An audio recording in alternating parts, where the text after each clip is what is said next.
Greetings, greetings. How's everyone today?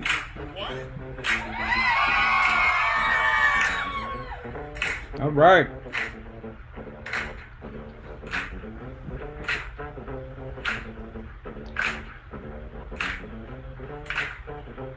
What's up, y'all? My name is Keith Robertson. How you guys doing? Welcome to Unlock Your Legacy. Here once again this week. And this is the Roots. We're going to wait to see who come in the house today. Come on in the house, y'all. Come on in.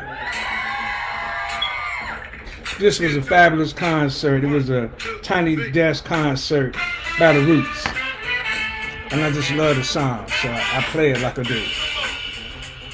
Come on.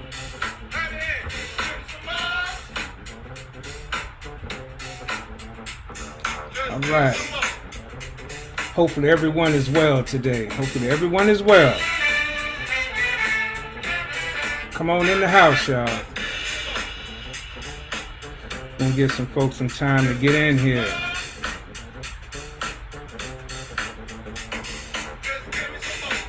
We're going to give you some more.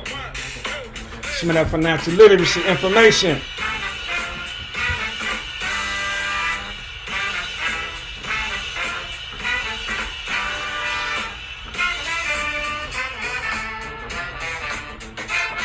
Going to give you some more.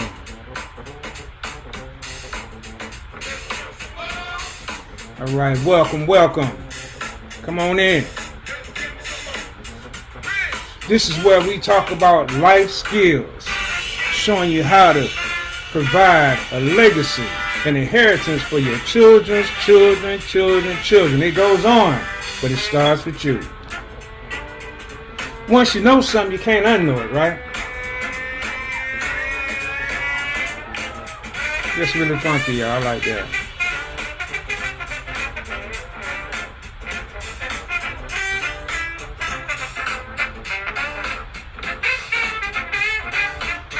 All right.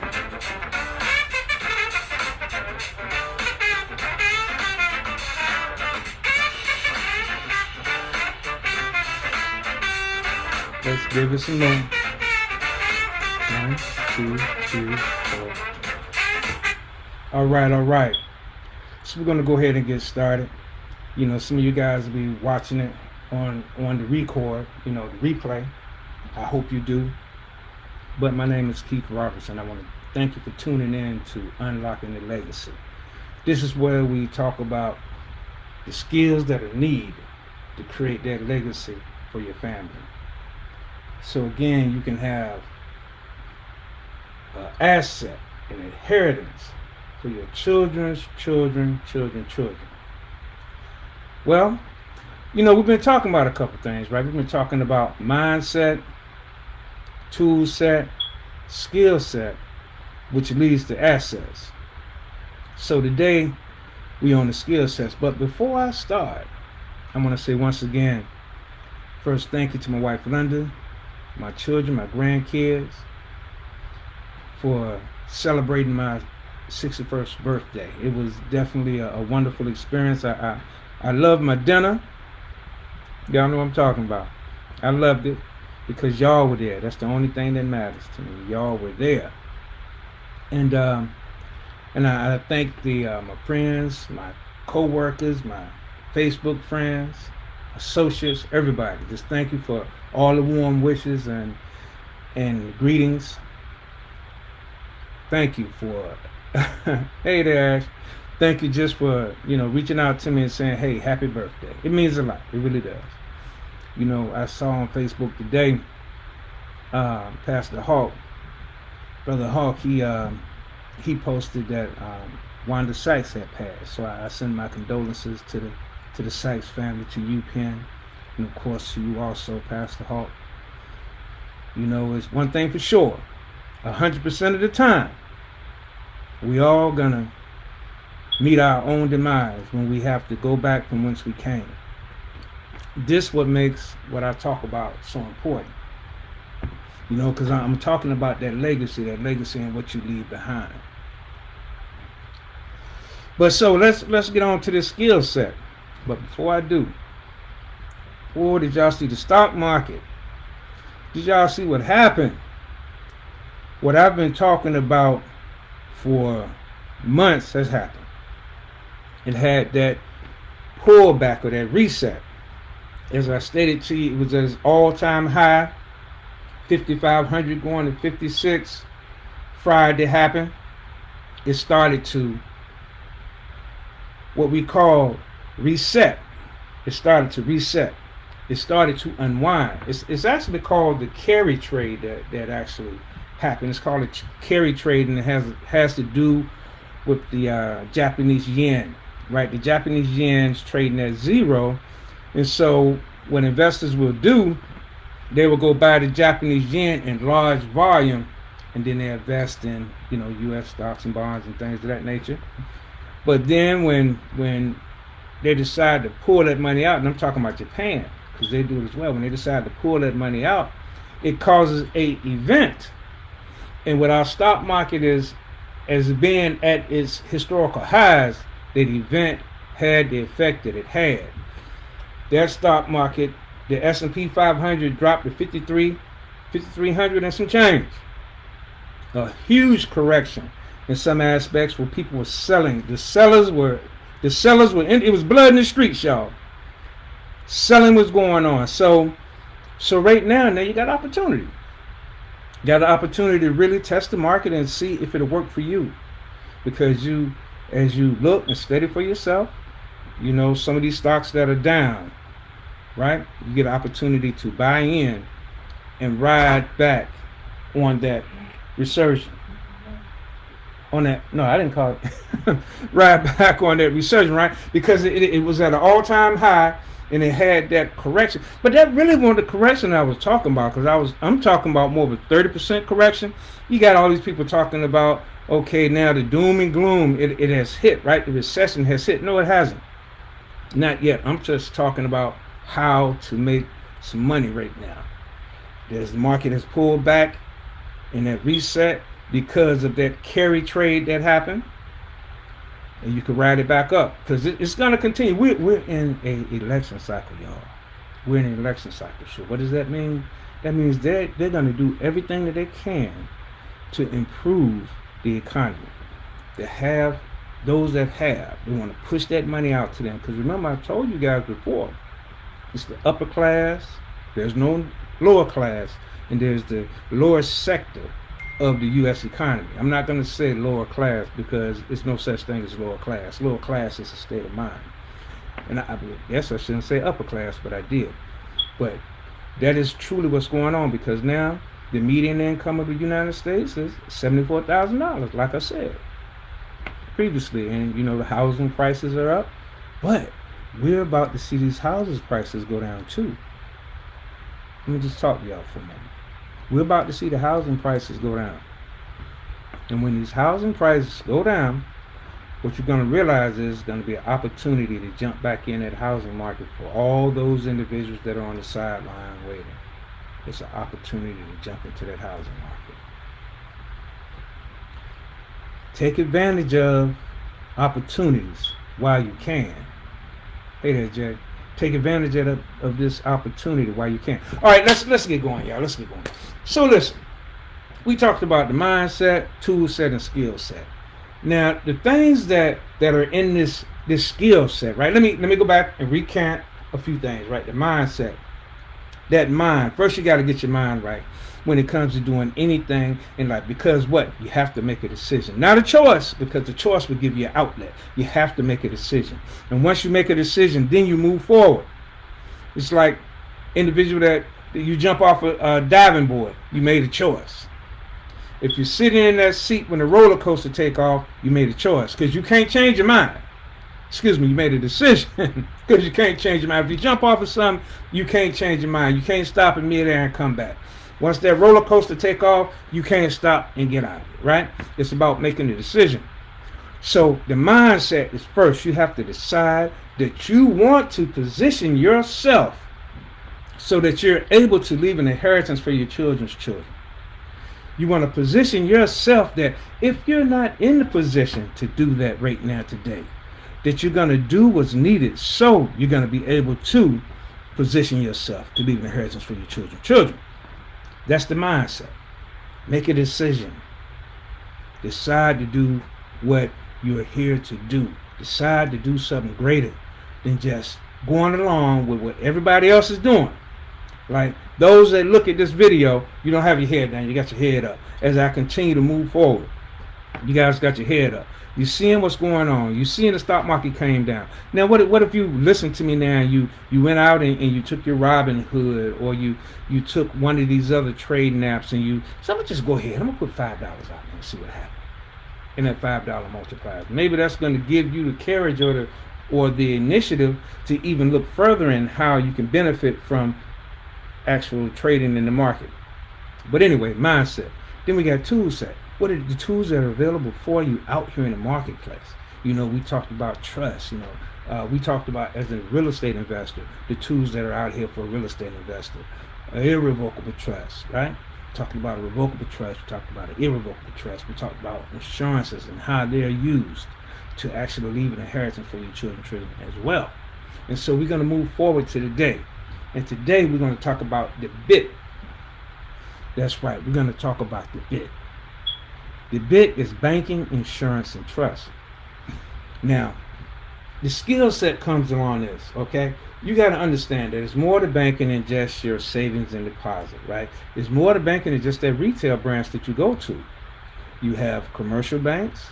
You have commercial banks that do mainly commercial loans. You have investment banks, okay, that deal with mergers and acquisitions, right? They have some banks that only deal in currency. So there are a lot of different banks out there in which you're able to learn about. Right now we have to take these tools, right? We know the tools that we want to use, but we got to have these skills behind it now to be able to use those tools effectively, right? Being able to get that higher rate of return on that dollar. Being able to pull those funds possibly out of the bank once you understand how your money is multiplying in the bank, and put it into a more lucrative position where you get a higher rate of return versus that 0.0051% on a checking account. High yielding checking accounts that give you 3 to 5%, and learn about those things. And then of course you have your insurances. See, but they've taught us in the past that insurance is only for the death benefit. That is what they brought into our community, death benefit. But no, there's a such thing as living benefits. That's right.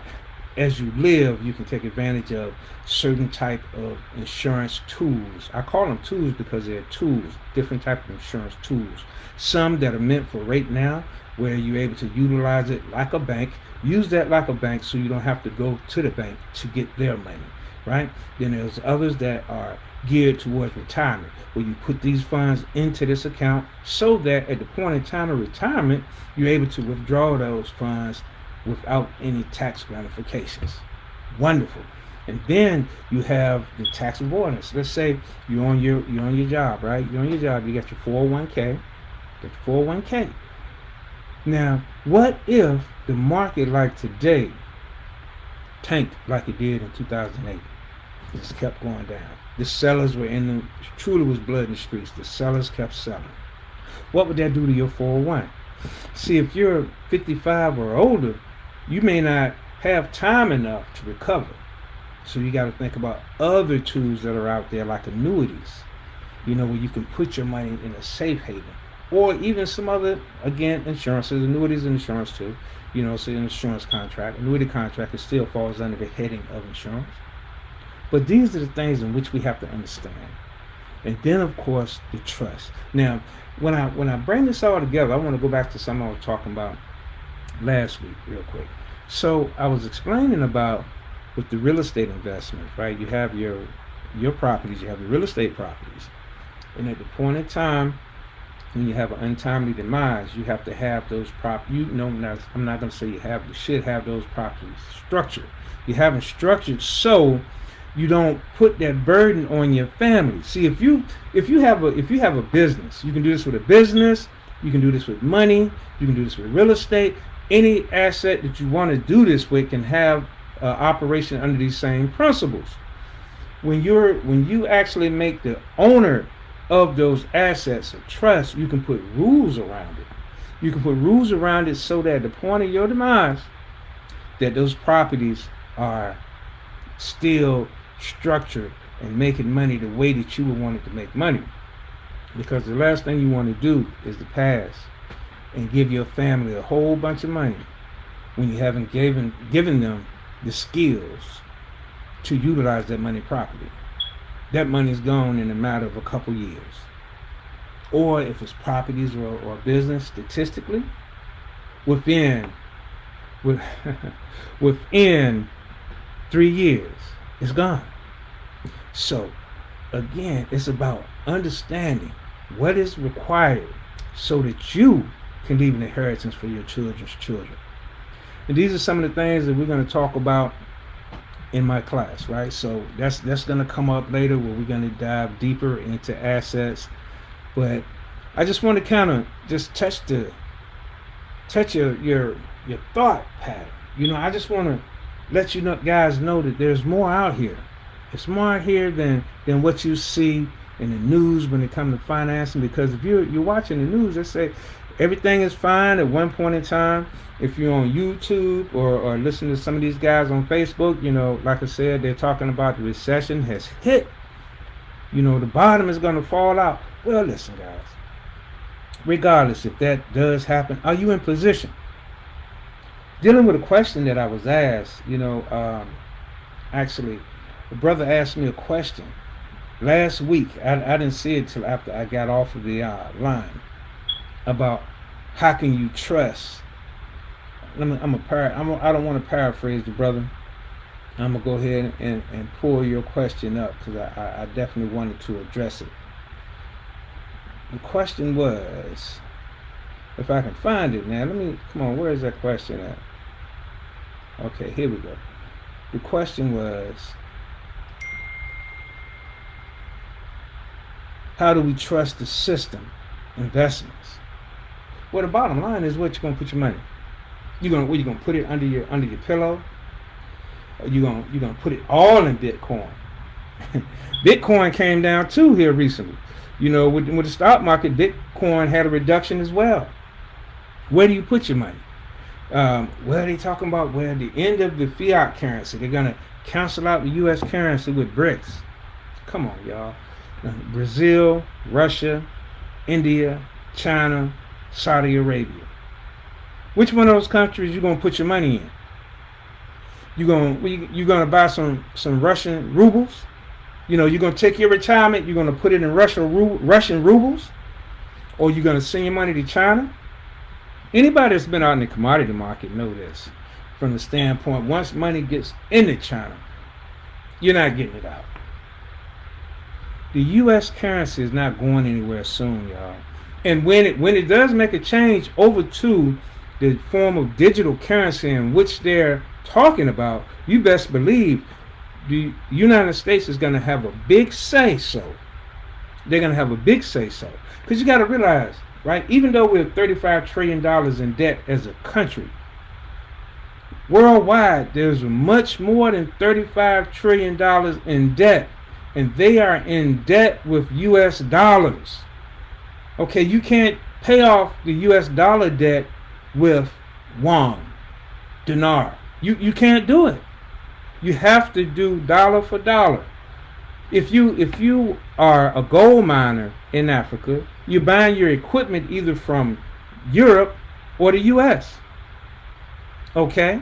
The proceeds from your gold, you have to pay for that equipment. They're not accepting the other currency. Why is it that everything is measured in U.S. dollars? Why is it measured in U.S. dollars? Because who else are you going to trust? What other country has a financial stability to be a global economy? To be the global dollar, I should say. What other country has that? What other country has the military backing? Like I said, you're not going to trust China. You're not going to trust Russia. So who else is it going to be? That U.S. dollar is going to be here. I know it's not going anywhere in my lifetime. So you got to take advantage of what's out here in the marketplace. You must take advantage of it. So anyway, guys, I'm going to make it short tonight. I just wanted to come out and, like I said, each and every week, drop a little information, and I'm out of here. But anyway, my name is Keith Robertson. I'm your personal FinvCoach, saying thank you for tuning in. Tune in next week. We're ready to go, y'all. Tune in next week. I got something special for you. Peace. Blessings.